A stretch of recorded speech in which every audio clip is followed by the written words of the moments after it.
Halo sahabat Spina Bifida Indonesia, selamat datang kembali di podcast SB Berbincang, tempat kita berdiskusi dan berbagi inspirasi. Perkenalkan, saya Wardah Bagis, senang sekali bisa menemani kalian dalam episode kali ini.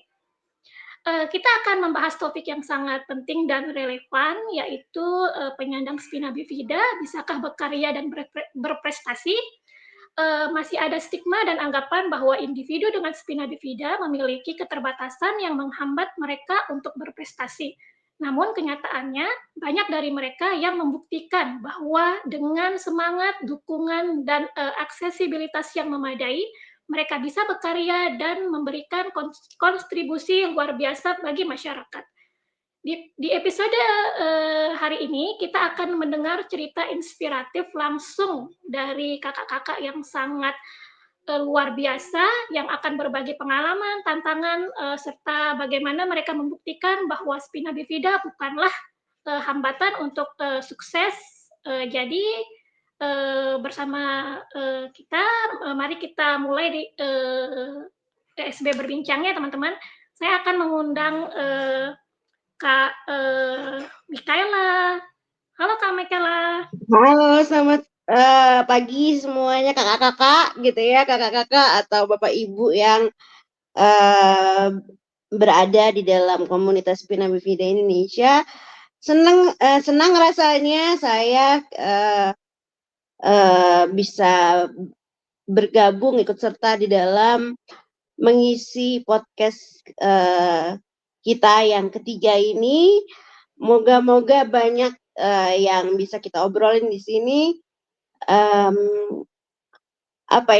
semoga bisa jadi inspirasi juga buat bapak ibu atau yang nanti yang akan membersamai anak-anak bapak ibu, anak-anak tentunya anak-anak bapak ibu yang hebat-hebat dan istimewa itu. Terima kasih. Terima kasih Kak Mikaela. Berikutnya saya undang ada Kak Cindy. Ya, selamat pagi Kak Cindy. Selamat pagi semua. Ya, kemudian salam kenal Kak Cindy ya. Ini kemudian ada yang terakhir Kak Ferdinand. Halo. Halo, selamat pagi Kak Ferdinand. Halo pagi semua. Thank you ya udah diundang. Ya, sama-sama. Terima kasih juga ya buat semua kakak-kakak yang bisa menyempatkan waktunya untuk kita membuat podcast hari ini. Mungkin langsung saja ya kakak-kakak ya, kita masuk ke sesi pertanyaan nih. Ini buat semuanya, buat Kak Cindy, Kak Ferdinand, dan Kak Sela, bisakah diceritakan sedikit tentang bagaimana awalnya kalian menemukan minat dan bakat di bidang masing-masing? Apakah ada momen tertentu yang membuat kalian yakin untuk menekuni bidang tersebut? Mungkin saya mulai dari Kak Cindy dulu. Silahkan Kak Cindy.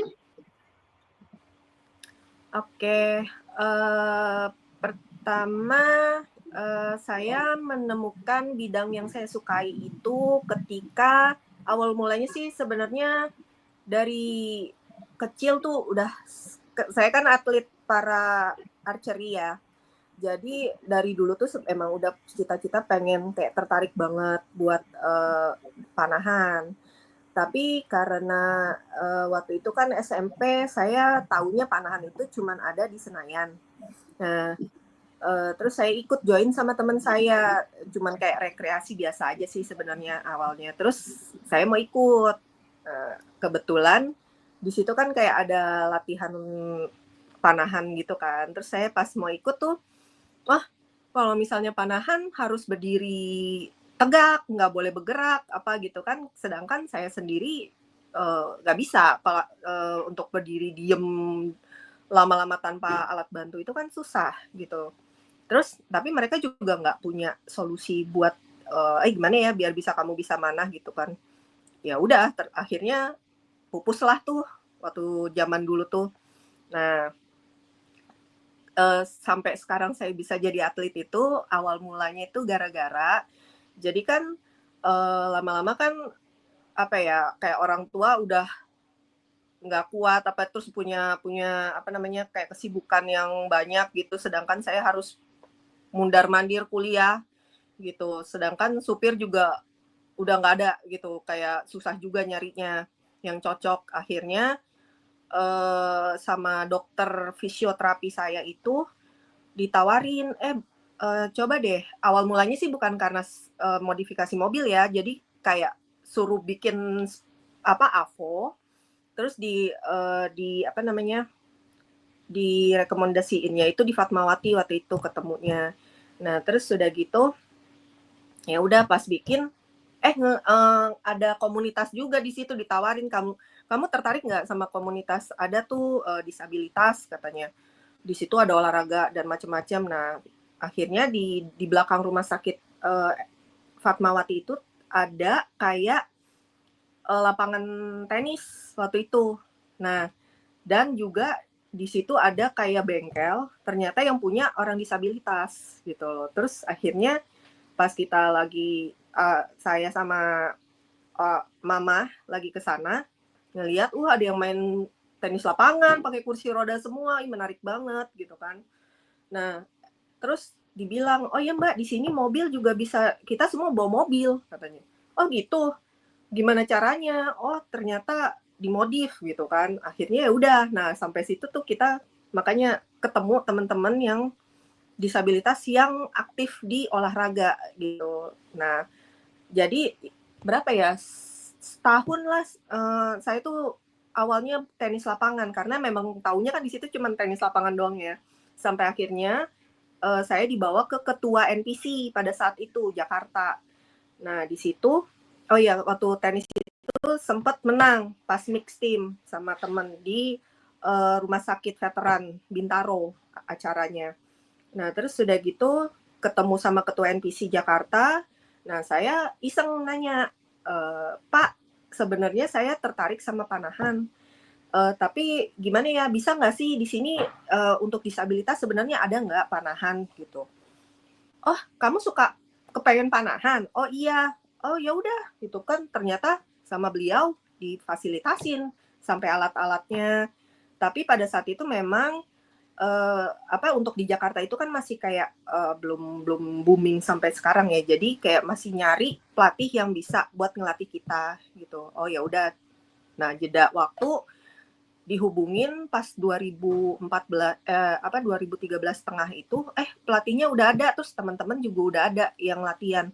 Ya udah, dari sejak itu kita latihan tuh bareng-bareng. Pertama tuh latihannya kita di yang sekarang ini Gor Velodrome Rawamangun.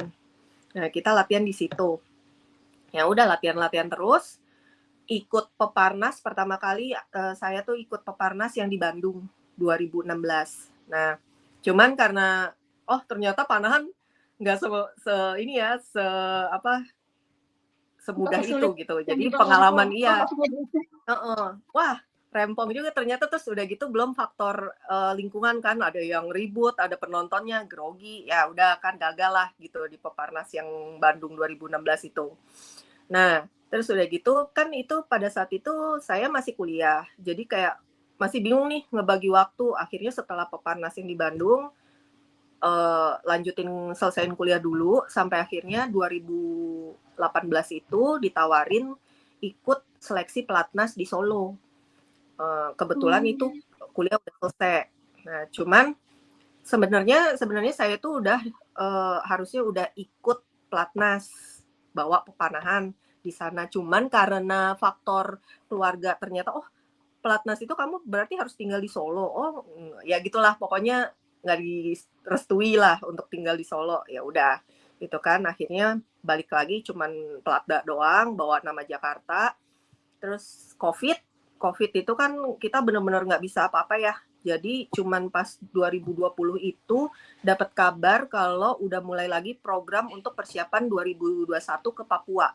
Peparnas itu by the way sama dengan PON kalau yang di normalnya ya. Di atlet normalnya itu dia tuh PON gitu. Oke, terus ikut di Papua.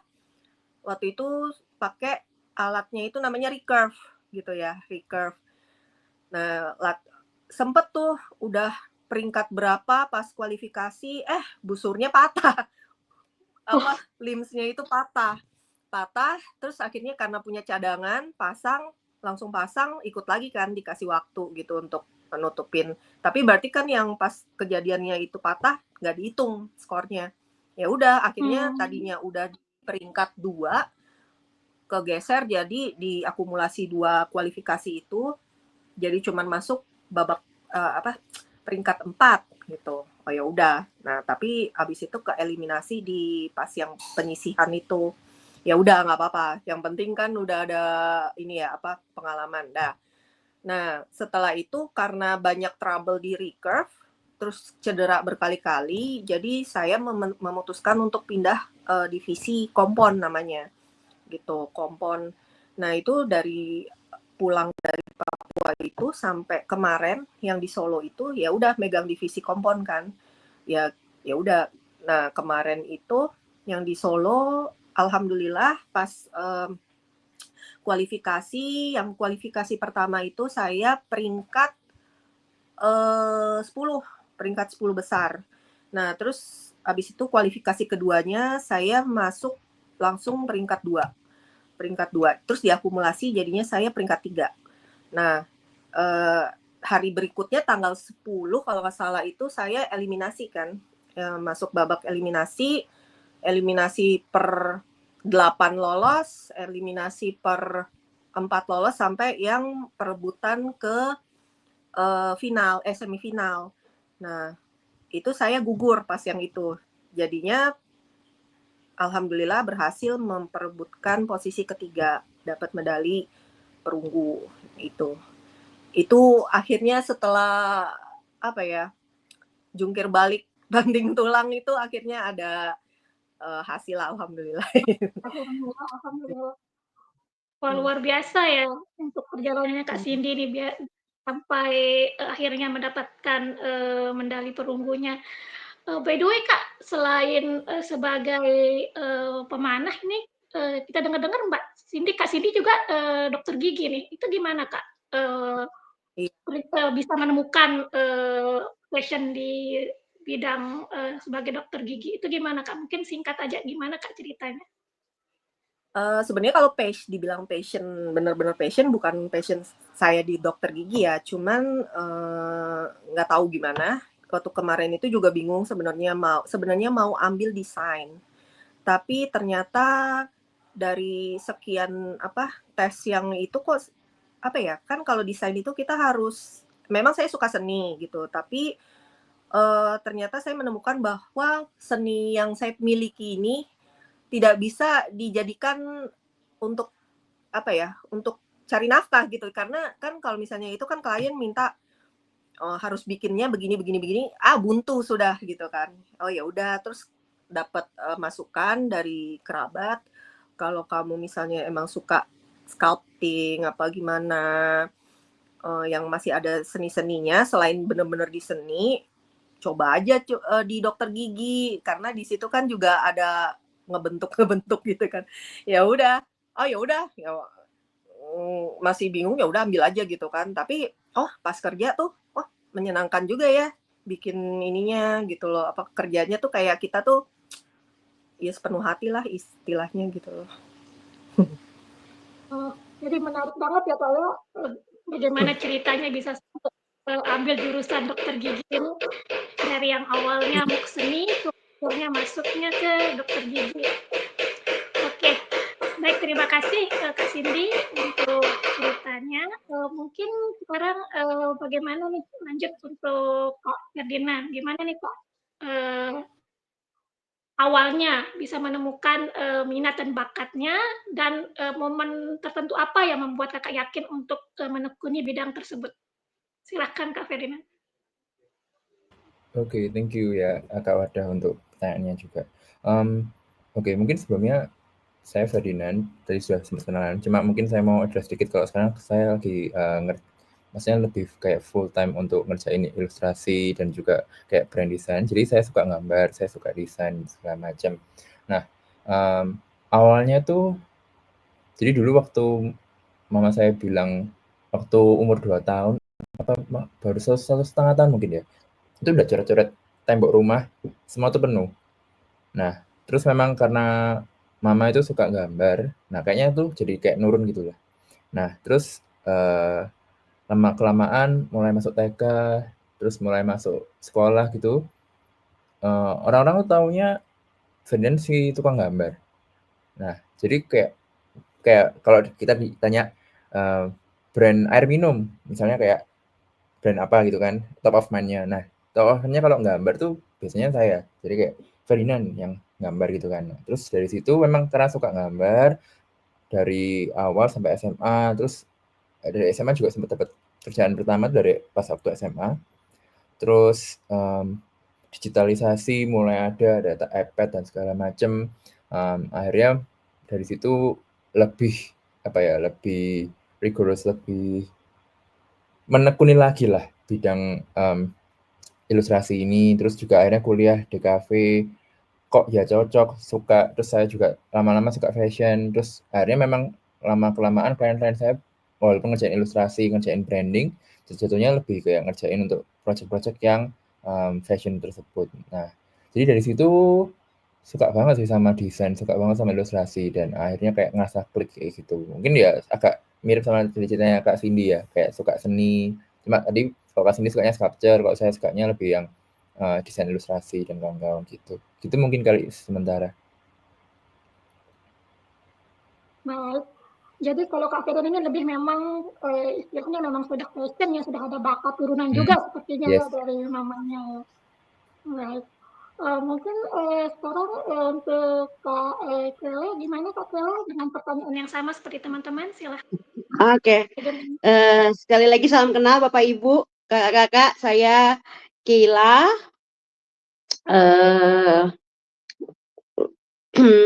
Oke, kalau dengan pertanyaan yang sama, oke. Saya di waktu saya menjelang beberapa minggu sebelum wisuda SMA, saya di sekolah itu mengikuti kelas kelas membuat art ya, kelas art, membuat gelang, membuat kalung, membuat anting gitu ya, bros gitu. Terus saya kok sehari tuh di dalam hari itu saya mikir, oh ya cuman ikut kelasnya aja gitu ya, cuman buat ngisi waktu aja gitu. Tapi lama-kelamaan saya jadi kok suka ya gitu ya, kok walaupun seribet itu, walaupun rumusnya banyak gitu ya, tapi kok menyenangkan ya bisa menggabungkan warna satu ke warna yang lain gitu ya, manik-manik bentuk satu ke bentuk yang lain gitu. Menurut saya sih itu kalau bagi saya pada saat itu ya bisa juga nih dicoba gitu ya. Akhirnya saya lulus, saya wisuda. Setelah saya wisudanya 2016 kebetulan Bapak Ibu, kakak-kakak gitu ya. Setelah saya wisuda, jauh sebelum saya wisuda, saya bilang sama guru art ini gitu ya. Saya bilang setelah nanti saya wisuda, saya les ini. Saya mau les art ini gitu ya. Betul-betul setelah saya wisuda gitu. Ya udah coba, terus guru saya bilang, "Ya udah bilang mama aja dulu," gitu. Pulanglah saya ke rumah, saya nggak pakai AIWO, nggak pakai pembahasan lain dulu, saya langsung, bahas itu, saya bilang, "Ma,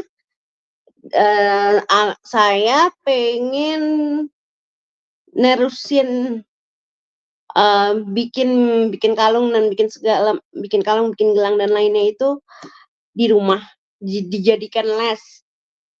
Syukur-syukur bisa dijadikan mata pencaharian saya." Saya bilang begitu waktu itu. Dan puji Tuhan sampai hari ini, saya masih, setiap minggu masih ada guru yang datang ke rumah dan itu jadi mata pencaharian saya sekarang, gitu. Itu sih Kak Wardah, Ya. itu dulu mungkin yang bisa saya sharing-kan. Baik, jadinya awalnya memang karena ikut kelas ya Kak ya, yang awalnya coba, Iya, ternyata iya, melanjutkan ya untuk mengambil kelas tambakal ya. Wah, iya. luar biasa. Baik. Sekarang mungkin saya mau balik lagi nih ke Kak Cindy nih. Cindy, apa tantangan terbesar yang Kakak hadapi sebagai penyandang spina bifida saat mulai menekuni bidang-bidang yang tadi Kakak sudah ceritakan di awal, yang panahan dan sebagai seorang dokter gigi, apa nih Kak tantangannya yang Kakak hadapi?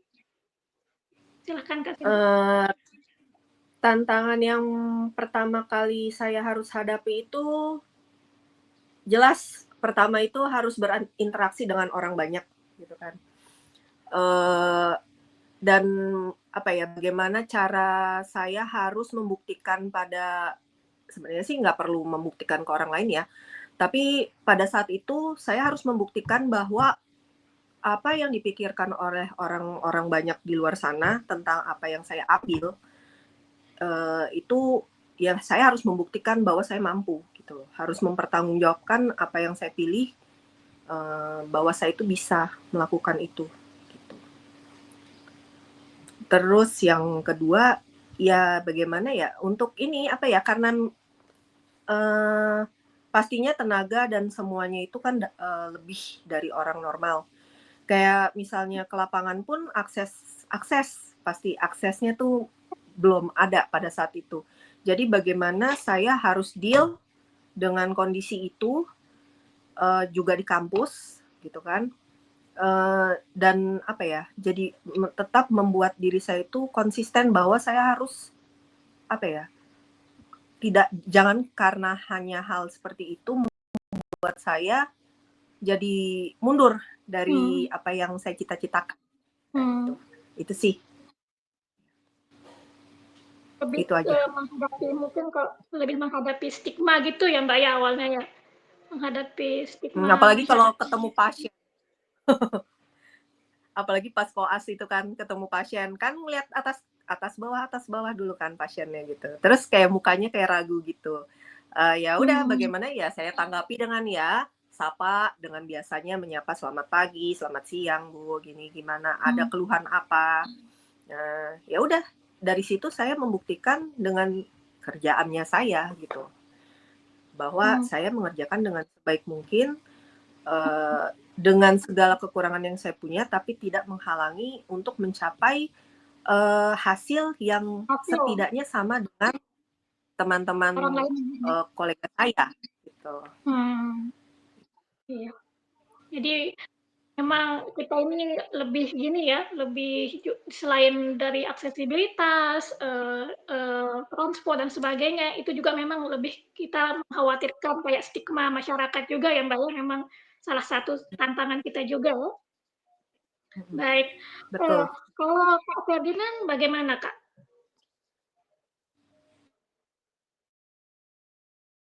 Oke, sorry tadi ke unmute. Kalau saya lebih ke arah sebenarnya kok bisa dibilang lingkungan saya waktu tumbuh gitu ya dari sekolah dan segala macam itu sebenarnya lumayan sportif kok bisa dibilang, walaupun memang kadang dulu sempat kayak ada kayak bully kecil-kecilan gitulah, walaupun nggak pernah fisik tapi biasanya kayak verbal gitu. Kalau sekarang mikir ternyata dulu sepele ya, tapi kalau dulu mikirnya wah berat ya kayak gitu kan. Nah jadi akhirnya lebih ke arah self doubt. Jadi saya sempat kayak ragu, saya bisa nggak ya kayak gini. Terus kebanyakan terlalu terlalu banyak asumsi kayak nanti kalau saya ketemu sama orang, misalkan ada klien nih, kayak klien baru gitu kan yang approach. Nanti kalau saya ketemu orang, apalagi kalau ketemunya bukan online, yang kita ketemu offline, kan saya jalannya mincang gitu kan. Terus saya mulai kepikiran, nanti orangnya kalau ragu gimana? Terus kayak tadi sama kayak Cindy mungkin ya, kayak nanti kalau orangnya ragu, terus juga kalau nanti dia mikirin kaki saya yang gimana, gimana, gimana, udah kayak, wah, semua tuh kayak udah kepikir gitu duluan, jadi ngebentuk sendiri, terus ada kalau bahasa psikologinya tuh kayak self destruct diri sendiri gitu lah, kayak menghancurkan diri sendiri. Padahal Ya, yang orang lain pikirkan belum tentu terjadi gitu kan. belum tentu Padahal sama belum ya. tentu mereka mikirin tentang kaki gitu kan. Mereka mikirin ya udah yang penting kerjaannya beres gitu kan. Nah, ya Hmm. itu menurut saya self doubt, kayak self confidence. Bisa dibilang sekarang udah lebih oke daripada dulu. Dulu tuh kayak wah, ya nggak bisa ngomong parah banget, cuma ya sekarang udah lebih improve lah untungnya. Karena ya mungkin udah lebih pengalaman, terus ketemu orang segala macem, dan jadinya lebih ngerti. Mungkin self doubt. Terus tantangannya lagi, karena saya kerjanya kan desain, kebanyakan kerjanya di belakang layar gitu kan, maksudnya nggak ketemu langsung, paling ketemu langsung cuma buat konsultasi dan segala macem, kayak di awal briefing kita project lain mau apa A, B, C gitu kan. Cuma karena semenjak pandemi, I mean perjalanan pertama saya tuh waktu SMA tuh juga online, waktu itu sama orang Jakarta gitu kan. Kita online, saya ngasihnya digital, kirim lewat email, dapat rata-rata orang itu nggak pernah tahu kalau saya punya keterbatasan kayak punya kelainan. Hmm. Tapi ketika sekarang, I mean kemarin waktu pandemi nggak ketemu orang kan, jadi masih agak lumayan. Nah, tapi sekarang ketika ketemu orang banyak dan segala macam, akhirnya ya jadi lebih mulai mikir, nanamin mindset kayak, oke, nggak masalah. Sekarang orang tuh udah lebih open sama apa ya, keperbedaan dan segala macam. Terus sekarang juga lebih fokusnya, oke sekarang harus lebih pede, harus lebih apa ya, ya udah kayak yang tadi Kak Cindy bilang juga kayak eh, semacam membuktikan kalau kita punya sesuatu, punya value lebih, dan Hmm. ya itu nggak menghalangi kita untuk menunjukkan hasil yang terbaik lah. Itu menentukan. I hope that Hmm. answers. Pertanyaan seperti itu ya kurang lebih ya kan. Ya. Oke. Nah, jadi kalau Kak Ferdinand lebih ke awalnya itu self doubt ya, kayak meragukan Ya. kemampuan diri sendiri ya lebih sama. Baik. Kalau Kak Sela gimana nih Kak Sela? Oke, mungkin Lepas kalau dari mungkin kalau tadi Kak Ferdinand lingkungan sekitar, kalau saya adalah self acceptance gitu ya. Penerimaan diri saya saya dulu seseorang yang selalu memetak-metakan, mengkotak-kotakan lingkungan sekitar saya, termasuk orang-orang yang ada di sekitar saya. Si A kok bisa ini, kok aku nggak bisa. Si B kok bisa ini, aku kok nggak bisa. Si C kok tanpa alat ini, aku kok pakai alat gitu ya. Ternyata itu nggak baik. Itu justru bisa semakin membuat kita sudah di titik terendah, malah bahkan akan jadi rendah lagi gitu ya. Yang penting kita pedenya mungkin gini, mungkin dengan cara kita banyak memperbanyak pertemanan kita dan memperbanyak pengalaman kita, jadi mungkin itu juga yang akhirnya kita akhirnya walaupun dengan tanda kutip kadang-kadang kita ngerasa kepaksa ya buat menunjukkan atau menonjolkan apa yang ada di dalam diri kita, tapi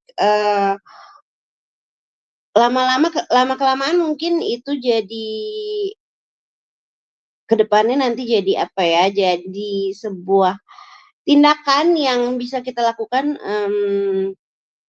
ke depan, bahwa sebelum orang menilai kamu bisa apa gitu ya, tapi kita udah secara nggak langsung kita udah bisa tunjukin ini loh, bisa aku ini, kekuranganku ini, apa namanya, kalau mau support makasih, kalau enggak ya udah aku juga nggak akan dalam tanda kutip mengemis-ngemis gitu ya, untuk orang itu mensupport aku secara penuh gitu. Itu sih mungkin itu sih Kak Wardah. Kalau dari segi apa ya, lingkungan pertemanan, lingkungan pertemanan gitu ya. Kalau tentang mata pencarian tadi, saya juga, sebetulnya saya adalah orang yang nggak pedean, tapi begitu saya nyemplung gitu ya di dalam si mata pencarian ini, saya gas terus aja gitu ya, tanpa rem gitu ya. Mau orang bilang stop, saya nggak akan stop gitu, karena menurut saya, eee, cara saya cari uang ya lewat situ gitu ya.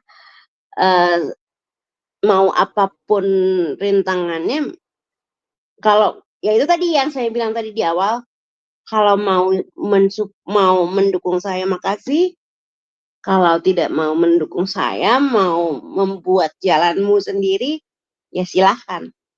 Saya tidak Saya akan memaksakan. saya tidak mau dan tidak akan mengemis-ngemis, dia untuk, apa ya, Untuk iya mengapresiasi Kakak. iya iya iya, betul, untuk menghargai, mengapresiasi, nggak akan gitu. Karena menurut saya, saya lebih lebih baik saya sendiri yang mengapresiasi apa yang sudah saya lakukan, gitu. Baik. Itu sih Kak Wardah.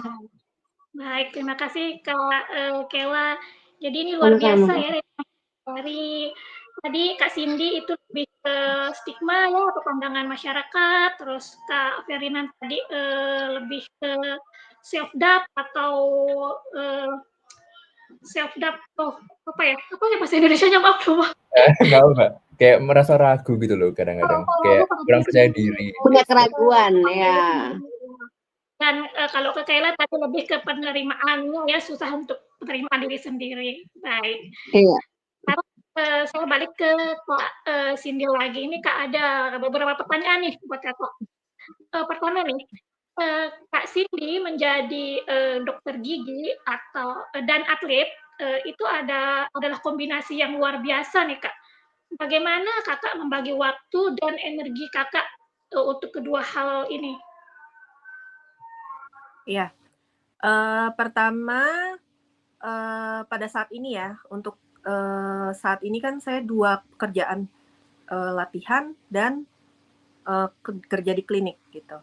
Nah, itu secara saya membagi waktu adalah jelas kalau untuk di klinik itu kan memang sudah ada porsi waktu saya yang tetap.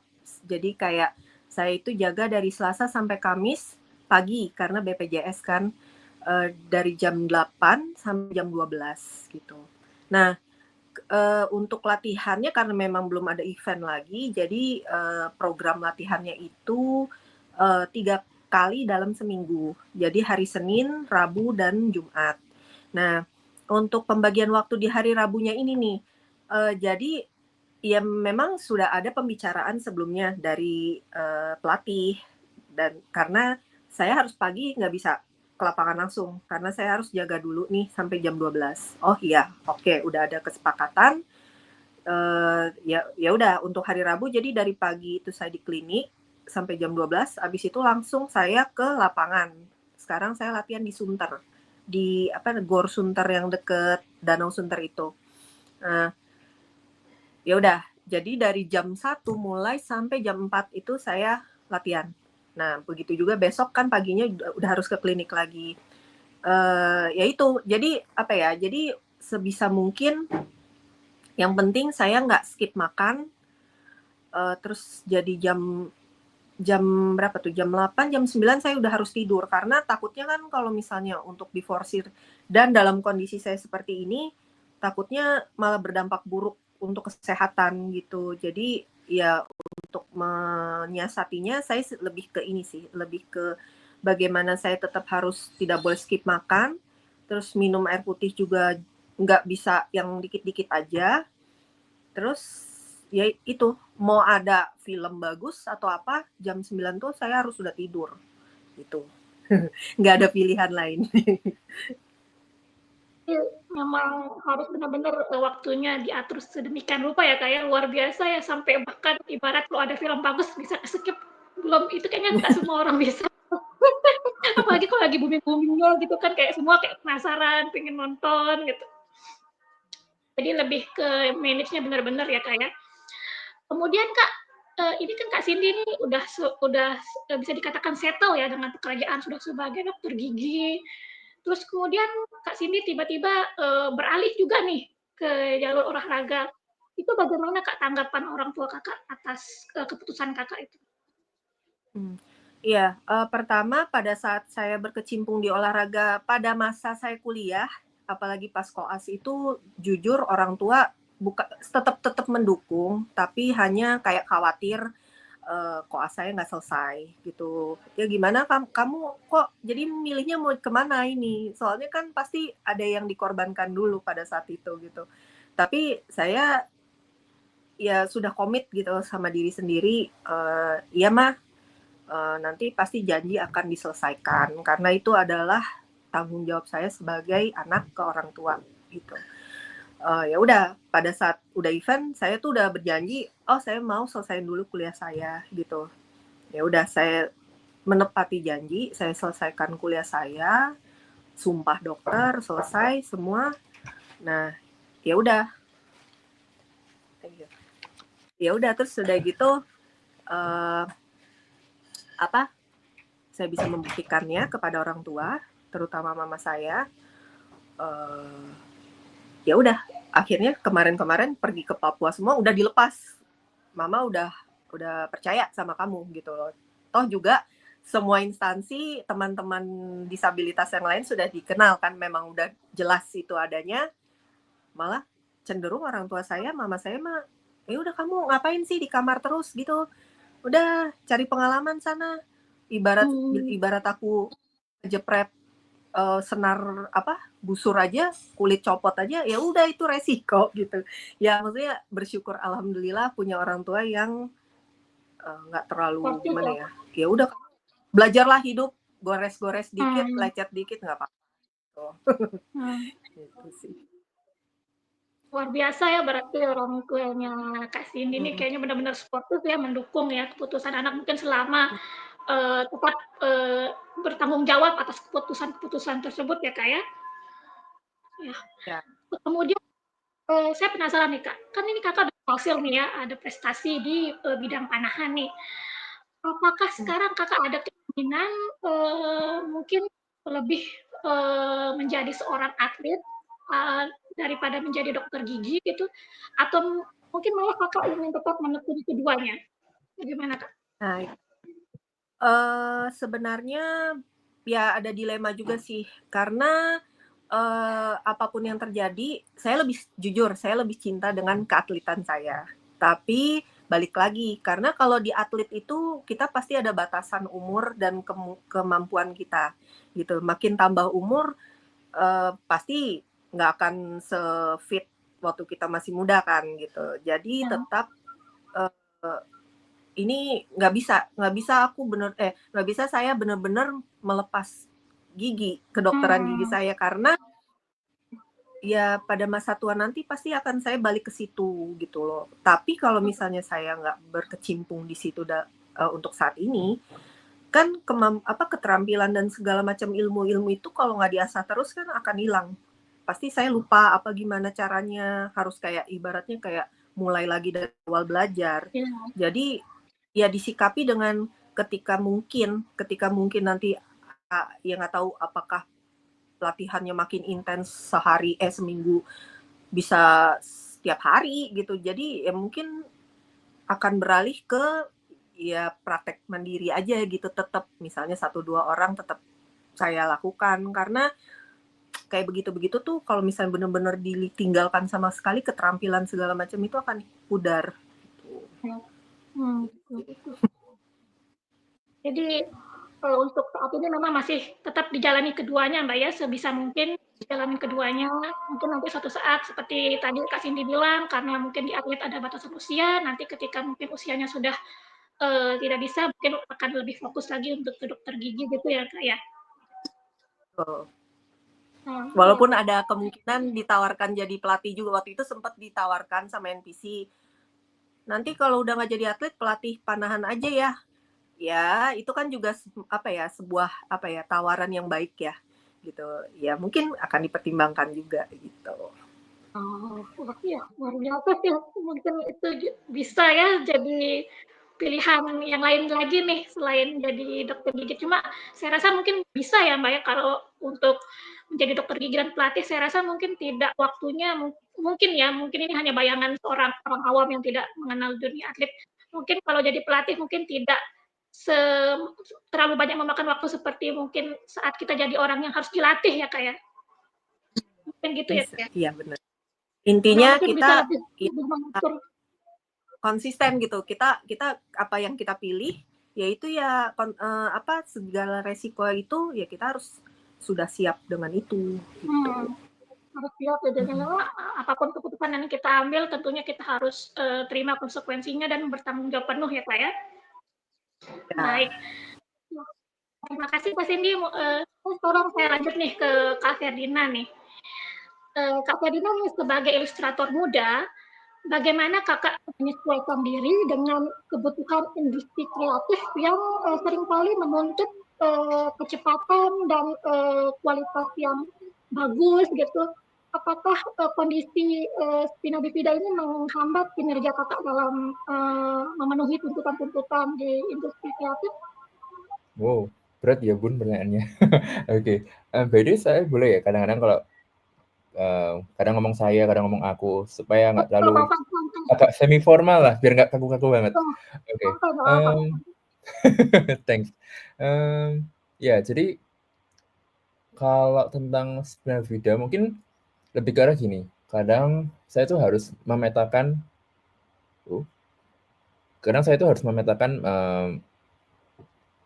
kadang kapan saya harus kateter, karena saya kan sekarang kateter. Nah, apakah kateter ini saya perlu untuk lakukan sebelum atau sesudah dan segala macam, karena itu ngaruh waktu saya ngerjain segala sesuatu kan.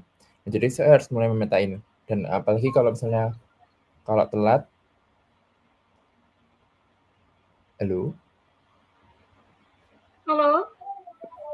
Oke, masuk ya? Oke. Jadi kalau misalnya kadang kita waktu ngerjain segala sesuatu gitu kan, nah apalagi kalau misalnya suaranya masuk nggak ya? Kok agak putus-putus? Masuk Kak, masuk. Oh, masuk. Oke, sorry. Terus sampai mana? Oh, kateter. Jadi kadang ngerjain project, sorry ini agak bulat, tadi karena ada sinyal. Ngerjain project, nah saya tuh harus mikirin kateter itu kapan. Karena kan saya 1 hari kateter tuh antara tiap 4-5 jam gitu kan. Nah, kadang tuh kalau pas lagi serius ngerjain sesuatu gitu kan, kadang suka lupa kateternya kapan. Nah, itu yang bikin saya, aduh gimana ya, kok kadang kalau lupa itu lama-lama jadi sakit. Karena kan anggapannya kayak residu atau urinnya tuh numpuk gitu kan. Nah, terus nanti lama-lama jadi penyakit dan segala macam. Nah, itu sebenarnya kalau saya lebih ke concern antara minum dan juga untuk ngeluarin urin dengan kateter tersebut. Tapi kalau tentang kecepatan dan segala macam, so far cuma ngatur waktu aja, sama kalau bisa nggak tidur terlalu malam-malam. Karena nggak tahu ya, kalau saya tidurnya terlalu malam biasanya besoknya kayak lebih berkurang lah, kayak entah stamina atau mungkin kayak kinerjanya kayak gitu. Cuma ya kadang nggak dipungkiri kalau besoknya agak mepet dan segala macam, ya terpaksa harus lebih memastikan kalau oke, sekarang harus gini, planningnya gimana dan lebih baik. Sebenarnya lebih kayak gitu sih. Kalau yang lainnya nggak ada ya, karena kan semuanya digital. Jadi lebih ke arah tadi kateter dan juga ya tidur, pola tidur ya. Jadi lebih ini kayak lebih yang tadi ke kateter sama mengatur waktu istirahatnya kayak. Jadi kalau untuk yang lain ini belum ada ditemui ya kayak hambatan-hambatan selain yang kateter dan Yes, ini. so far belum sih. Nah, ini Kak, kita juga ada dengar nih, Kak Ferdinand ini kan sekarang sedang melanjutkan S2 nih ya di National University of Singapore ya. Hmm. Benar-benar ada prestasi yang besar nih Kak, karena nggak semua orang juga ya bisa mendapatkan kesempatan itu. Apa nih yang mendorong Kak Ferdinand untuk terus belajar dan berkarya di bidang yang sekarang Kak tekuni sampai bisa akhirnya mendapatkan beasiswa ke Singapura? Thank you. Oke, iya. Jadi tuh awalnya, ini agak panjang ceritanya. Jadi awalnya itu memang dulu waktu S1, waktu semester terakhir, saya tuh mau bikin ide bisnis pakaian adaptif. Jadi saya tuh kan suka fashion. Terus saya tuh selalu punya masalah cari sepatu atau cari celana yang cocok. Kalau baju gampang karena tinggal langsung plung gitu kan. Nah, tapi kalau karena saya pakai AVO, terus juga kaki saya tuh nggak terlalu gampang dikontrol, jadi pakai celana tuh kadang susah. Tapi saya tuh punya apa ya, kayak selera yang banyak, kayak saya nggak mau cuma pakai celana yang gitu doang. Saya nggak mau pakai sepatu yang gitu doang. Saya tuh mau kadang pakai jeans, pakai segala macam yang lebih apa ya, lebih stylish lah. Nah, terus akhirnya dari situ saya bikin ide bisnis kayak pakaian adaptif. Nah, karena mau juga pakai ilustrasi gitu kan, mau bikin bisnisnya oke gini standarnya untuk teman-teman disabilitas, terutama saya mau fokus ke disabilitas daksa atau fisik yang terutama fokus ke anggota gerak bawah gitu kan kayak saya. Jadi fokus ke apa yang problem yang saya punya dan saya tahu teman-teman saya juga kayak gitu kan. Dan itu ada marketnya walaupun very niche. Nah, terus dari situ pandemi. Nah, nggak ada yang beli fashion, nggak ada yang beli baju. Itu benar-benar drop banget.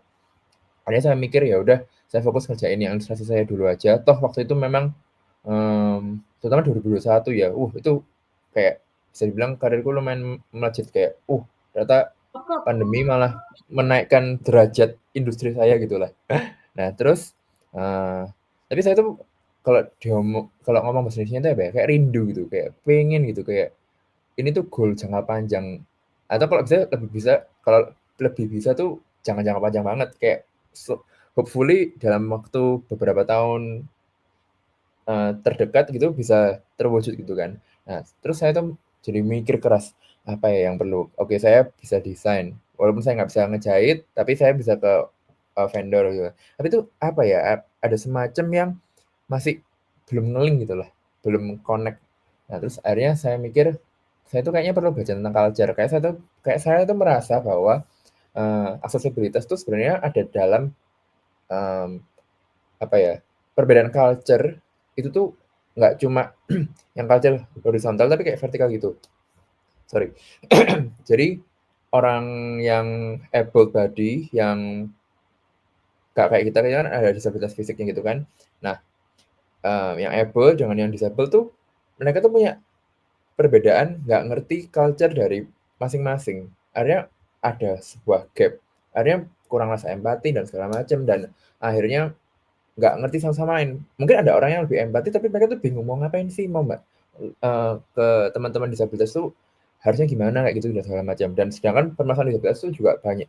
Walaupun nggak cuma disabilitas ya, orang-orang yang able body yang fisiknya normal pun juga problem macam-macam. Nah, itu menurut saya ada suatu culture yang saya belum pernah pelajari. Nah, terus akhirnya dari situ singkat cerita mikir apa mending saya mulai S2 ya karena kepikiran kok kayaknya kalau cuma digital browsing gitu nggak ketemu gitu kan. Terus akhirnya terus saya juga suka ngajar by the way. Jadi saya suka ngajar terus saya kepikiran kayaknya perlu nih untuk ambil S2 lah. Nah, terus akhirnya saya browsing. Awalnya waktu itu pilihannya ada 3 antara waktu mau di Singapura, di Australia atau di UK. Nah, terus singkat cerita milih Singapura karena saya suka sama kurikulumnya waktu yang ditawarkan sama NUS gitu kan. Kurikulumnya kok lebih cocok, lebih suka. Terus alasan kedua sebenarnya saya belum bisa hidup tanpa nasi. Jadi kalau di Singapura kan masih lebih Asia, jadi nyari nasi gampang, very personal, but ya. Terus akhirnya waktu itu mikir juga, oke saya punya tabungan segini, tapi kayaknya belum cukup untuk membiayai 1 tahun studi S2 ini kan. Terus akhirnya ya udahlah, coba cari beasiswa. Terus untungnya syukurnya keterima LPDP, saya coba ambil jalur yang disabilitas juga supaya cocok linear karena saya mau juga bukan nunjukin sih, lebih ke arah ya memang sesuai lah dengan apa yang mau saya visi saya ke depan dan apa yang saya punya sekarang. Terus akhirnya S2 di NUS dan ya saya senang sih untuk belajar kayak culture gitu. So hopefully nanti ke depannya bisa ngewujudin itu. Tapi sekarang saya lagi ngerjain kayak tesis tentang batik AI gitu. Jadi ada unsurnya tentang budaya, terus juga tentang teknologi. Nanti hopefully nanti bisa di-apply ke bisnis adaptive clothing tadi kayak gitu. Semoga menjawab ya Kak Wardah. Oh, sangat sangat menjawab, Kak Ferdinand. Oke. Terima kasih atas jawabannya. Jadi selain itu juga mungkin Pak nanti yang setelah mungkin tesisnya mungkin Kakak juga bisa jadi dosen juga Pak ya, karena Kakak kan juga suka mengajar tadi katanya. Apa ada ini mungkin juga arah menjadi dosen mungkin ke depannya? Kalau ada kesempatannya mau sih. Dulu saya sempat jadi asisten dosen waktu 2020 waktu mau lulus sebelum pandemi ya. Itu saya udah kepikiran, duh jadi dosen kayaknya kayak lebih seru, terus juga ada penelitian. Saya suka tuh kayak gitu-gitu. Yang akademik tuh suka banget. Saya merasa kalau saya lumayan unggul lah, punya ability di bidang itu. Terus saya juga suka ketemu orang, saya extrovert orangnya. Nah, terus akhirnya pandemi kan, terus saya juga takut kalau misalnya mau jadi pengajar, apalagi semuanya serba baru, semuanya pakai Zoom juga akhirnya at the end. Terus ya udahlah, terus fokus sama kerjaan yang itu memang lagi banyaknya. Terus 2023, nah itu kan udah pandemi udah mulai nggak ada tuh. Nah, ini saya nyoba apply, waktu itu saya apply-nya ke jurusan saya yang DKV tadi, sama jurusan fashion. Nah, keterimanya tuh yang fashion loh. Nah, jadi memang ngajarnya pertama kali di bidang fashion, ngajar jadi asisten dosennya untuk semester pertama, terus semester keduanya juga ngajar fashion, tapi juga akhirnya dapat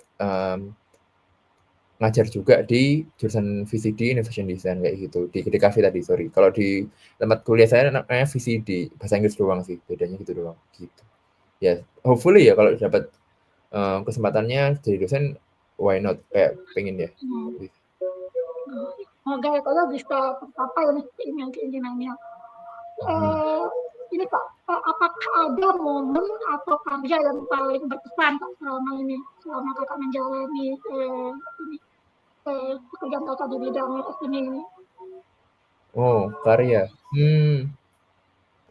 Kalau karya, saya tuh dulu sempat kepilih pameran di Vice waktu di Tribata Jakarta. Jadi sempat waktu karena saya tadi bilang kalau saya tuh orangnya kurang pede, terus saya tuh punya banyak self doubt gitu kan.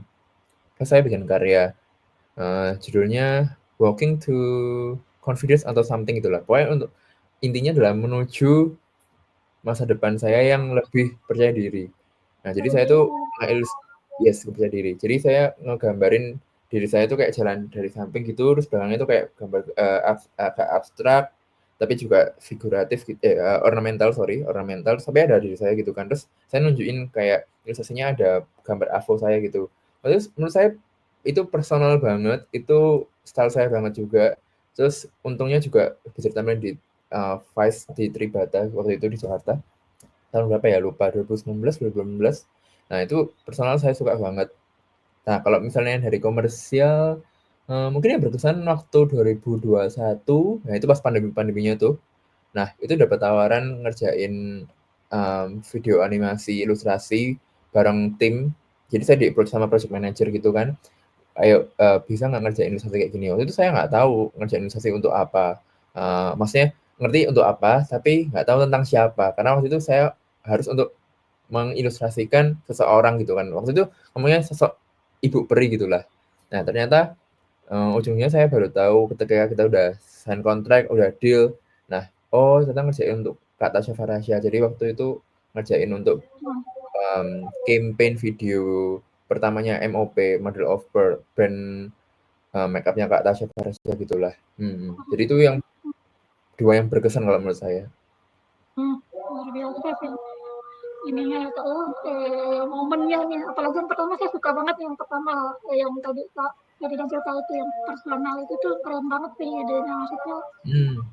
Gimana ya, saya suka aja gitu ya, karena Thank you. bisa sekalian kita memperlihatkan diri kita gitu. Keren sih Kak, keren. Thank you. Terima kasih Kak Ferdinand. Sekarang mungkin saya akan mulai bertanya ke Kak Kela nih.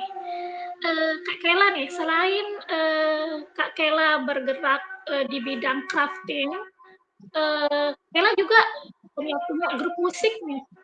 Grup musik berkomposakan teman-teman kebutuhan khusus juga. Apa tantangan yang paling sering Kakak rasakan ketika tampil di atas panggung Kak bersama teman-teman yang lain? Oke, kalau boleh cerita sedikit,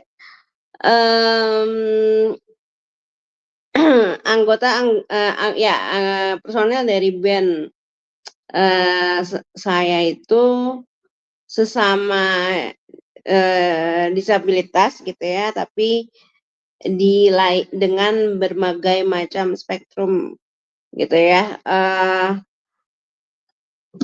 Kalau hambatan mungkin hambatan yang berarti itu tidak ada, puji Tuhan.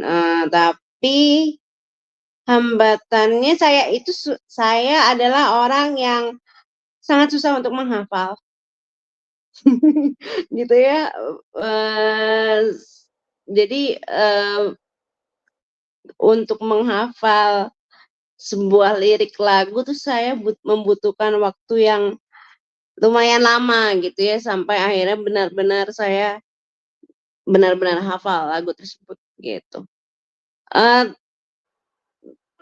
Paling itu kalau hambatan secara tempat, secara yang lainnya nggak ada sih, Kak. Paling itu aja sih hambatan yang berarti untuk saya gitu ya.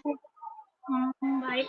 Jadi lebih ke ini kayak hambatan untuk Bapak itu lebih untuk menghafal liriknya ya Kak ya? Lirik lagu. Oke Kak. By the way Kak, nama bandnya apa nih? Terus apakah Kakak rutin berlatih atau hanya saat akan ada event saja nih Kak berlatihnya? Oke, bandnya namanya Next Journey. Next Journey itu kita latihan setiap minggu di hari Sabtu gitu ya. Mau ada jadwal pentas atau tidak ada jadwal pentas, jadwal latihan kami tetap sama, tidak ada perubahan. Begitu Kak Wardah? Ya, baik. Jadi memang ada jadwal yang rutin ya Kak ya berarti? Ada, iya ada.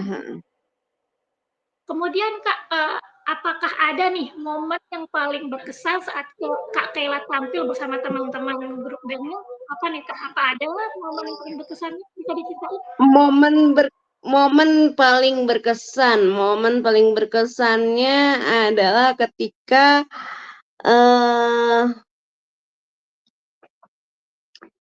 waktu itu lagi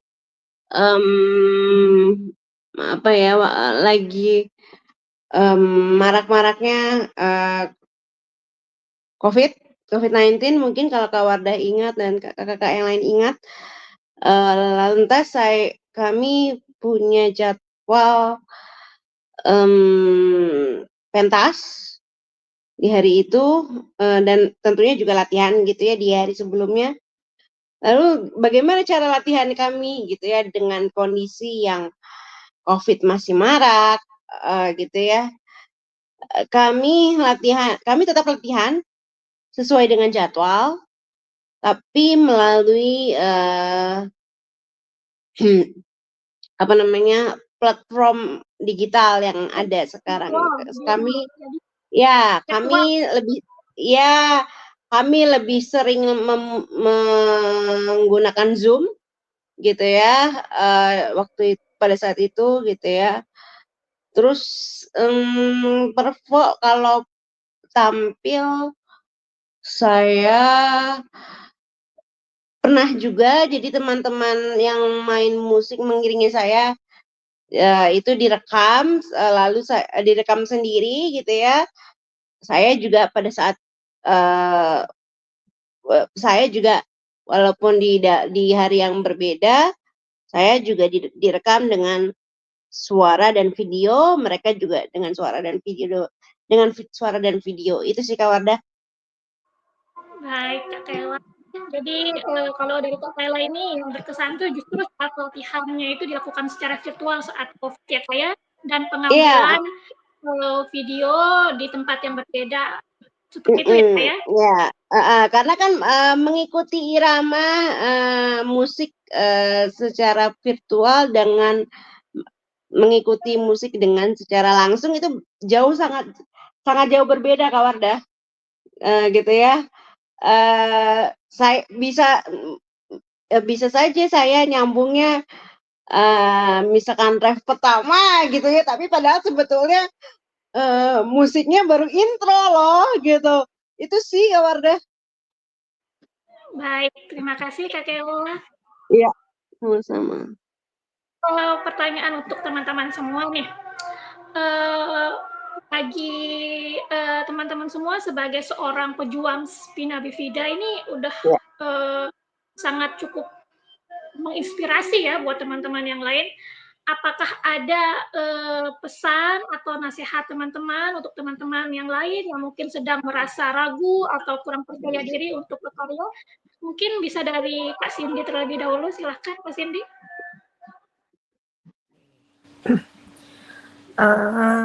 Baik teman-teman, pesan dari saya, kita tidak bisa memaksa orang lain itu untuk bisa apa adanya. Karena di luar sana itu persepsi orang beda-beda. Tapi apa yang bisa kita lakukan, kita terus berusaha mencintai diri kita dulu, membangun hidup kita agar lebih baik, dan kita orang menjadi seseorang gitu maksudnya. Jadi apapun yang kalian pilih itu dan kalian yakini, itu kalian harus tekuni, karena dari situlah maka rasa cinta dan percaya diri kalian itu akan terbangun. Dan dengan begitu orang sekitar kalian akan dengan sendirinya respect pada kalian gitu. Kalian jangan terpaku hanya karena kita Spina Bifida punya kekurangan, maka berusaha keras bagaimana orang itu bisa menerima kita. Jangan, tapi bagaimana diri bisa menerima kalian itu apa adanya dulu, lalu kalian membangun diri kalian. Mungkin itu saja. Terima kasih. Terima kasih Kak Cindy. Kalau dari Kak Ferdinand gimana nih Kak? Oke, kalau dari saya sendiri, by the way, sebelum ke saya suka banget kata-kata terakhirnya Kak Cindy, kayak nggak perlu untuk mikirin orang lain dulu, yang penting kita sendiri, kita harus menerima kita apa adanya. Kalau dari saya lebih ke arah, menurut saya hidup itu self discovery, maksudnya kita tuh menjajaki, oh dari dulu yang kita masih kecil, terus sampai sekarang umur sekian gitu kan, kita semacam kayak bisa dibilang berevolusi, kayak kita lebih ngerti tentang diri kita. Oh, kita tuh orangnya gini. Oh, kita ternyata bisa berubah kayak gini ya. Oh, kita mungkin yang dulunya lebih pesimistik, sekarang jadi lebih optimis. Menurut saya, teruslah kepo dengan diri sendiri, dengan kemampuan diri sendiri, karena lambat laun ternyata manusia, maksudnya individu kita sendiri tuh bisa loh melakukan sesuatu yang lebih dari yang kita bayangkan, dan somehow kadang-kadang bisa mengejutkan atau unexpected gitu kan. Jadi gali terus belajar. Saya pun sekarang masih belajar, kita semua pasti masih belajar dan juga tetap harus action. Terus mungkin kalau boleh agak agamis, berdoa juga. Jadi saya percaya kalau kita waktu dalam hidup itu kalau kita berdoa, kita coba untuk semacam nggak terlalu memaksakan diri untuk harus jadi sempurna, tapi kita bisa berdoa kepada Tuhan tolong bantuannya kayak, "Oh, bisa nggak ya aku mewujudkan mimpi-mimpi," atau mungkin mengeksplorasi bakat dan minatku untuk bisa kulanjutkan jadi suatu pekerjaan atau suatu project atau suatu segala macam, gitu kali mungkin. Thanks. Wah, luar biasa ya, Kak Ferdinand ini. Dari Hmm. evolusi sampai ada foto, action, dan berdoa gitu ya. Luar biasa. Amin. Selanjutnya mungkin dari Kak Kela, gimana nih Kak Kela? Oke, saya percaya gini Kak Wardah, setiap manusia itu dikasih, kalau ibarat gadget gitu ya Kak Wardah, setiap manusia itu dikasih tiga kuota sama Tuhan. Yang pertama, kuota kegagalan. Yang kedua yang pertama kuota kesalahan atau kegagalan. Yang kedua kuota keberhasilan. Yang ketiga ini nih yang penting. Kuota kita bagaimana kita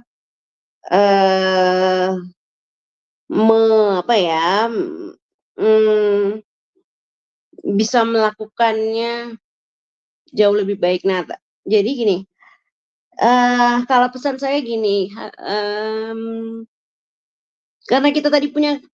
karena kita masing-masing dari kita punya 3 kuota itu, jadi mari habiskan dulu kuota kegagalan kita. Loh, Kak Kela kok didukung menghabiskan kuota kegagalan gitu ya?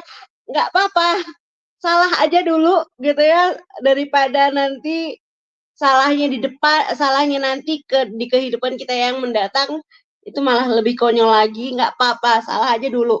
Habiskan dulu saja kuota kegagalan dan kesalahan kita yang kita punya. Nanti kuota keberhasilannya nanti pasti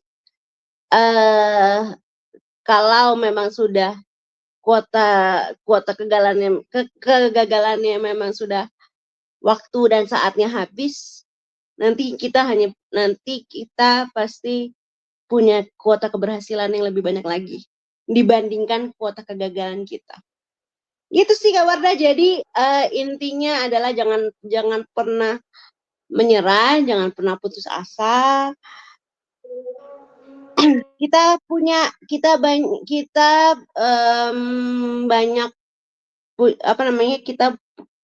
banyak orang-orang yang mendukung kita, walaupun mungkin caranya tidak sama gitu ya. Tapi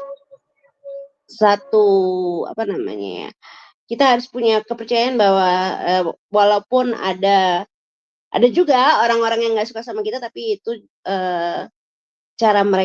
adalah cara mereka untuk mendukung kita supaya kegagalan itu jadi pemicu atau pecutan untuk kita untuk bisa jadi manusia atau jadi seseorang yang lebih baik lagi. Itu sih Kak Wardah kalau dari saya. Ya, baik Kak Kela, terima kasih Sama-sama. untuk dan nasihat untuk teman-teman semua, karena memang kegagalan itu bagian dari proses ya. Jadi tanpa kegagalan kita juga Betul. tidak bisa mengerti diri kita ke Ya. depannya seperti itu ya. Kemudian ini saya ngomongnya lagi mungkin dari balik dari Kak Cindy juga. Untuk semua, ini pertanyaan untuk semua. Menurut teman-teman semua, apa yang bisa dilakukan masyarakat untuk mendukung pejuang Spina Bifida agar lebih banyak yang bisa berkarya dan berprestasi seperti teman-teman semua? Mungkin hal simpel. yang dari masyarakat yang bisa lakukan untuk mendukung kita? Bahkan Mau siapa dulu nih kakak-kakak? di Sinopro.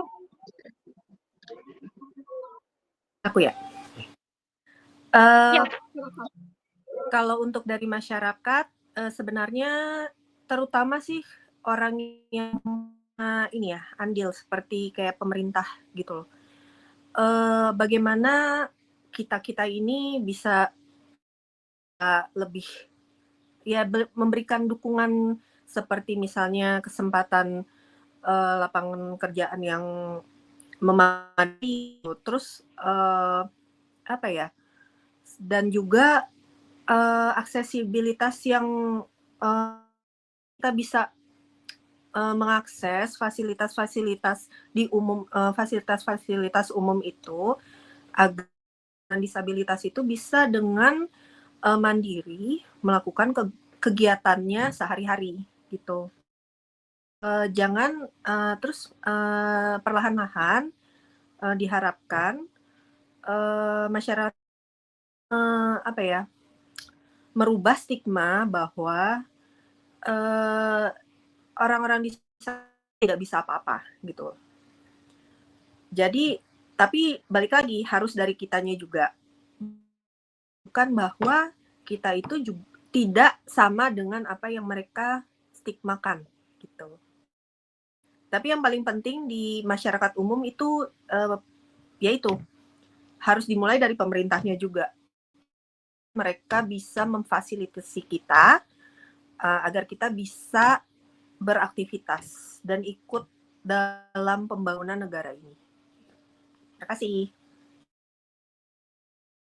Baik, terima kasih Kak Cindy. Jadi awalnya itu memang mungkin dari pemerintah dulu kayak bisa memberikan lapangan pekerjaan, ya, terus aksesibilitas yang memadai. Mungkin baru kemudian dari hal itu masyarakat juga bisa lebih stigmanya berubah ya kepada penyandang disabilitas bahwa kita ini juga memiliki kesempatan yang sama ya dengan teman-teman yang lain.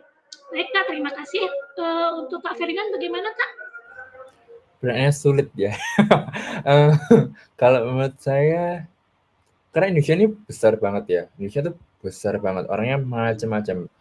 Culture-nya banyak beda. Ada yang Jawa, ada yang mungkin kalau saya ada Chinese-nya. Terus ada juga yang dari Papua dan segala macam. Culture-nya macam-macam, punya pola pikir dan ada yang beda-beda. Nah, mungkin kalau ngomong masyarakat, saya masih sempat dengar kalau di zaman yang modern ini, beberapa pelosok itu masih punya persepsi negatif sama teman-teman disabilitas. Mungkin yang terutama disabilitasnya itu yang kelihatan banget, yang nggak invisible. Nah, ada beberapa dari mereka yang menganggap kalau anak atau seseorang yang punya disabilitas itu masih kayak kutukan atau semacam dosa dari orang tuanya dahulu. I know this nggak berlaku untuk orang-orang modern di kota, tapi beberapa ada yang di pelosok sampai sekarang saya dengar kalau masih punya mindset seperti itu. Nah, hopefully itu bisa apa ya, shift, bisa terganti. Karena nggak semuanya kayak gitu, apalagi kalau misalnya kita ngomong spina bifida, memang ada yang bilang itu keturunan, tapi ada juga yang bilang kalau spina bifida itu bukan turunan, memang ya terjadi aja dan ya nggak make sense lah untuk ngomong seperti itu. Nah, itu malah akhirnya mendiskreditkan seseorang dengan disabilitas tersebut, semakin minder dan segala macam. Nah, terus juga mau balik ke poinnya Kak Cindy, oke juga masuk dalam artian memang pemerintah Indonesia menurut saya sudah berupaya untuk melakukan perbaikan dalam hal aksesibilitas dan segala macam, walaupun bisa dibilang bisa lebih optimal lagi. Nah, hopefully nanti ke depannya infrastruktur dan juga tentang semuanya aksesibilitas, nggak cuma tentang pembangunan, tapi juga sarana dan prasarana, hopefully bisa ngebantu teman-teman disabilitas, nggak cuma yang spina bifida doang, tapi juga yang lain, misalnya teman tuli dan segala macam. Ya hopefully dari situ bisa berkembang dan penerimaan masyarakat dan akhirnya bisa punya culture tadi yang karena sumber daya dan aksesnya sudah ada, hopefully nanti culture-nya kebentuk dan juga akhirnya lebih inklusif dan segala macam. Jadi dari pemerintah top down ke masyarakat yang bisa lebih menerima dan juga akhirnya menjadi lebih membaur lah hopefully ke depannya. gitu so far. Thank you. Baik, terima kasih Kak Ferdinand. Jadi kurang lebih sama ya seperti Kak Cindy, lebih Yes. dari ke pemerintah dulu, baru ke masyarakat. Ini ini deh kepikiran karena tadi Kak Ferdinand bilang tentang masih banyak yang masyarakat pelosok mengira misalnya seperti disabilitas itu sebuah hal yang ini ya. Iya. Ya, itu juga mungkin bisa ya dari pemerintah mengadakan program-program ya seperti edukasi gitu ya Awareness. untuk pelosok ya seperti gitu mungkin kayaknya juga bagus juga ya. Itu Iya. terpikir sih itu bagus. Tapi bener nggak ya, maksudnya kalau Kak Wardah sendiri pernah nggak dengar kayak gini, maksudnya kayak di pelosok segala macam? Oh, pernah, sering. Iya, pernah dengar. Sering ya? Pernah rata-rata Iya kan? pernah pelosok. Iya, bahkan di kota pun orang-orang yang pernah saya temui ngomong begitu depan muka gitu. Mungkin masih ada berarti. orang tua kamu gini. Oh, kok bisa begitu gitu loh maksudnya. Ya. Kalau aku sih tidak meyakini hal itu ya gitu loh, karena apapun yang terjadi, apapun bentuk disabilitas kita itu, kalau di kepercayaan aku ya gitu loh, itu tuh ya itu hanya murni ibaratnya pemberian dari Tuhan saja. Bagaimana kita bisa menjalani apa yang sudah diberikan dan diyakini kalau kita terlahir seperti ini ya memang kita sebenarnya mampu menjalaninya gitu loh. Karena kalau misalnya kita tidak mampu, kita tidak akan bisa memikul apa yang sekarang kita jalani gitu kan. Itu saja sih. Kalau masalah kayak kutukan apa itu, mohon maaf ya, itu aku tidak.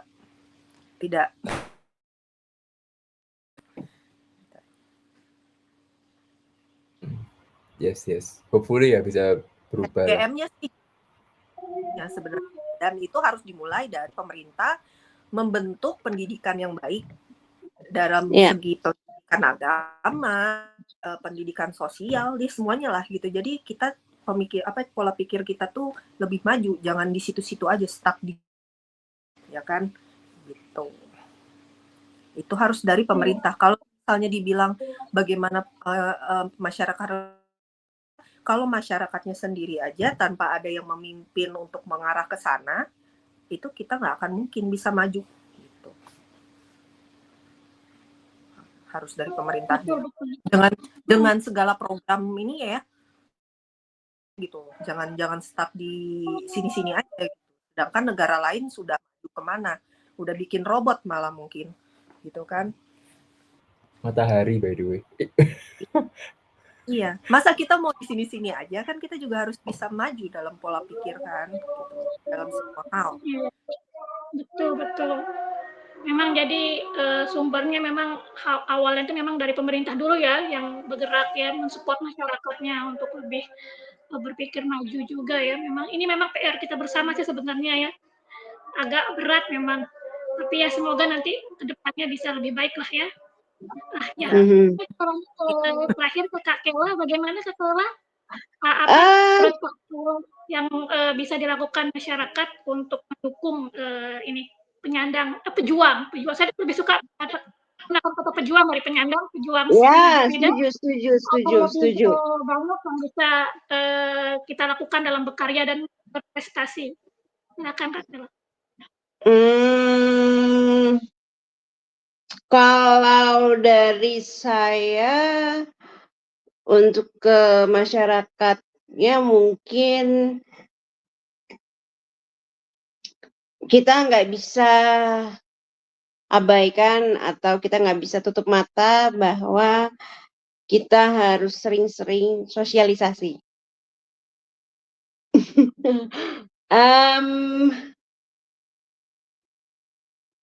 Sosialisasi dalam artian sosialisasi berkala.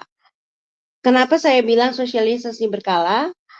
Karena disabilitas itu yang tadi kita sudah singgung ya dari sebelum-sebelumnya, kita sering dilihat sebelah mata. Apapun itu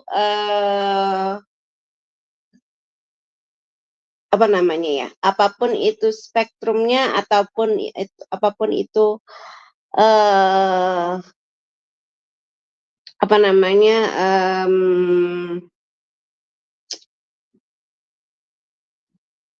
apapun itu spektrumnya dan apapun itu sindromnya gitu ya. Ya, sindromnya gitu ya. Nah, mungkin kita alangkah lebih baiknya bahwa memang betul-betul masyarakat kita mendukung betul bahwa memang ada dalam tanda kutip berlian yang kita harus serok, yang kita harus cangkul gitu ya, karena kalau berlian itu kita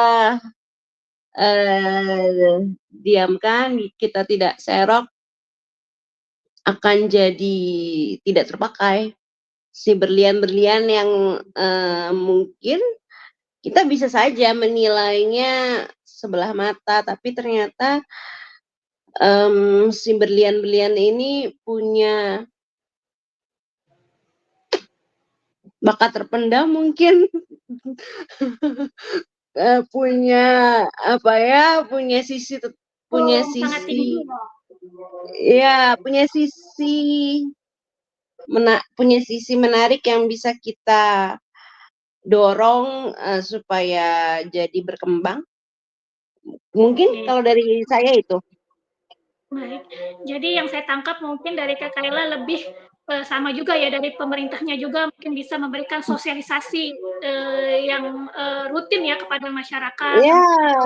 Iya, betul. Pejuang-pejuang disabilitas itu sebenarnya sama juga seperti kita memiliki kesempatan dan bahkan memiliki bakat-bakat yang mungkin lebih dibanding masyarakat lain ya, pada masyarakat pada umumnya seperti itu. Baik, terima kasih Kak Kayla. Ini pertanyaan terakhir teman-teman. Bisa dimulai juga dari Kak Cindy.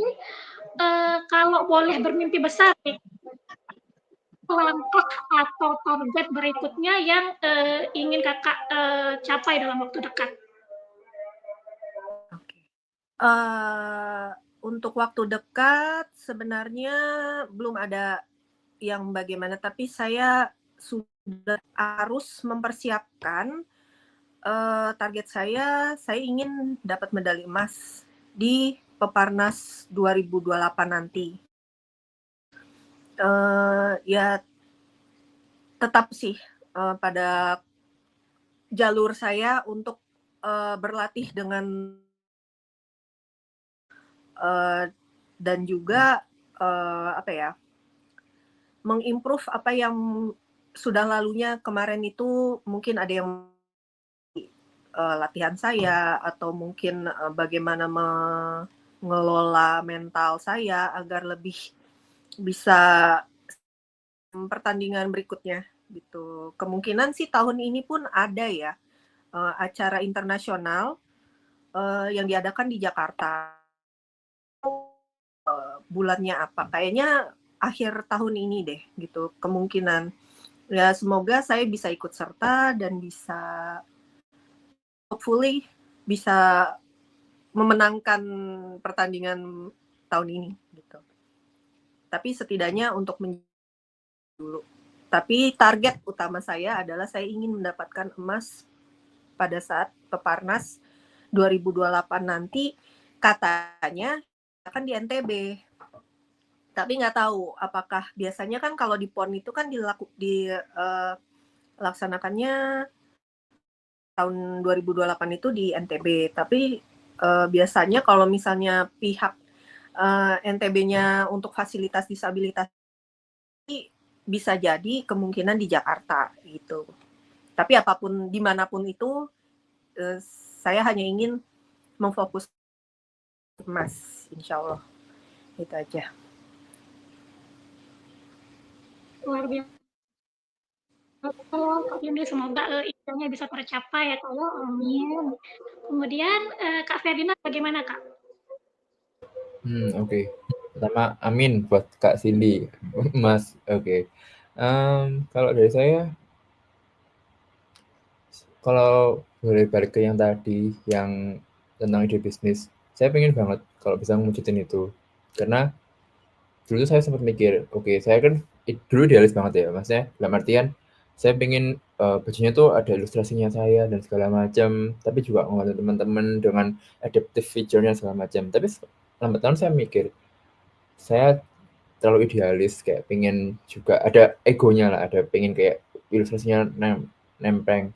Nah, saya pengen tetap ada idealisnya itu, tapi mungkin kayak diganti, jadi mungkin lebih ke arah batik. Karena saya mikir ya, kalau teman-teman disabilitas fisik terus pakai sesuatu yang rame, ilustrasi saya kan lumayan rame ya. Saya mikir, nanti lama-lama ini tujuannya kan untuk membuat supaya lebih inklusif, karena ternyata supaya nanti teman-teman yang ambil Bali itu ngerti, oh ada loh baju adaptif buat teman-teman disabilitas. Oh kita mungkin bisa bikin baju yang kayak gitu juga, kayak gitulah. Jadi kan menyeluruh, melingkar, akhirnya umpan baliknya itu dapat gitu komunitinya. Nah, tapi saya mikir lagi, karena saya tinggal di Indonesia, saya suka batik, saya suka ilustrasi, mungkin lebih oke kalau misalnya kok ngenengahinnya pakai batik. Tapi mungkin batiknya nggak terlalu ramai atau gimana, atau yang bisa seseamless mungkin. Karena saya juga bayangin kalau saya bisa pakai sesuatu yang benar-benar mencolok, apa saya nggak tambah termarginalisasi gitu ya. Maunya ngebantu dengan solusi ini, tapi malah tambah terkucilkan karena ya cuma lu doang yang mau pakai baju kayak gitu kan. Nah, jadi saya tuh mikir keras gitu kan, suka mikir, jadi mikir keras. Nah, so hopefully ke depannya setelah saya habis lulus S2 ini, terus juga sambil coba riset dan segala macam, kalau memang jalannya hopefully bisa mewujudin brand bisnis tadi dan semoga bisa sustainable dan nggak cuma project yang berlangsung cuma gitu doang, tapi semoga ya bisa berlangsung, financially stable, juga bisa punya dampak yang sosial yang tinggi lah, terus juga ya sustainable tadi. Terus ya kalau bisa juga saya pengen kalau bisa tetap ngajar atau mungkin ngerjain sesuatu yang terkait dengan UI UX yang bisa ngebantu orang-orang juga. Jadi UI UX itu lebih ke arah user interface, user experience. Karena saya suka kayak riset juga kan. Jadi ada tentang empati, terus hidup besar di Indonesia, empati itu friendliness dan segala macam itu udah melekat banget. Ya antara dua itu mungkin ya. Terus ya satu lagi apa ya? Udah kayaknya dua itu dulu aja. Thanks. Terima kasih Kak Karina, semoga bisa terwujud ya brand sendiri, memiliki brand sendiri dan bisa tetap mengajar juga. Kita tunggu nih Kak karya-karyanya besok. Kata bangganya ini bakal teman-teman juga nanti satu saat kalau kakak sudah bisa punya brand sendiri dan kita bisa beli brandnya. Wah ini Kak Karina keren banget. Kita tunggu Kak untuk karyanya. Sepatu. Yes. Desainin sepatu. Ya, saya sepatu juga problem dari dulu, benar. Ya itu lagi mencoba, tapi thank you. Iya, ditunggu Kak, semoga sukses. Kemudian mungkin Kak Kela, silahkan Kak Kela, apa nih mimpi besarnya Kak Kela nih yang ingin diwujudkan dalam waktu dekat? Sama kayak Kakak Ferdinand, bukan ikut-ikutan tapi memang sama Kak Ferdinand. Pengen bisnisnya semoga bisa bisnisnya bisa berkembang jauh lebih baik lagi, amin. Terus juga pengen punya apa ya, kalau misalkan pengen barang gitu ya, pengen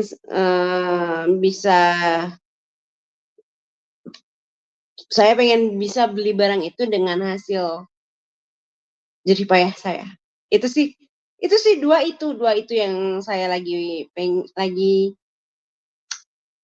usahakan betul-betul untuk ya itu supaya pengen supaya si bisnis ini bisa jauh lebih berkembang dibandingkan tahun-tahun sebelumnya. Itu sih Kak Wardah kalau dari saya. Baik, terima kasih ya. Semoga usahanya Kak Kela juga bisa semakin berkembang ke depannya, bisa menghasilkan diri sendiri dan mungkin orang lain, mungkin lebih masyarakat meluas ke depannya. Amin. Kakak-kakak semua ini tidak terasa ya, waktunya sudah hampir 2 jam berlalu. Ini luar biasa loh, sharing-sharing dari kakak-kakak semua ini semoga bisa menginspirasi teman-teman di luar sana, mungkin dari para orang tua juga ya, Semoga dengan adanya sharing dari kakak-kakak, para orang tua ini bisa lebih optimis dan lebih mendukung anaknya ya, memupuk Iya. anaknya untuk terus melakukan yang terbaik seperti itu. Ini luar biasa tadi ya, sharing dari kakak-kakak semua. Ada pesan-pesan tadi ya, mulai dari Kak Cindy tadi ya, yang ada pesan yang untuk kayak ke pemerintahnya lebih mendukung untuk memberikan lapangan pekerjaan dan aksesibilitas dan sebagainya. Dari Kak Ferdinand tadi juga ada evolusi untuk diri kita sendirinya, kepo juga kepada diri sendiri gitu. Dan action tentunya ini juga ya, berdoa juga jangan lupa. Kak Kayla juga sama tadi pesan dan pesannya. Ya semoga semua bisa terwujud dengan baik, karena usaha tanpa doa itu katanya sombong, dan doa tanpa usaha itu bohong, seperti itu. Jadi ya, jadi semoga kedepannya semuanya bisa berjalan dengan baik-baik saja. Semoga semua harapan teman-teman bisa terwujud juga. Ya, terima kasih teman-teman atas waktunya hari ini. Semoga apa yang kita lakukan hari ini bisa bermanfaat untuk orang banyak. Ya, terima kasih. Amin. Thank you. Sampai di sini. Amin, amin, amin. Sama-sama semuanya. Terima kasih juga semuanya. Terima kasih. Terima kasih. Semuanya. Ini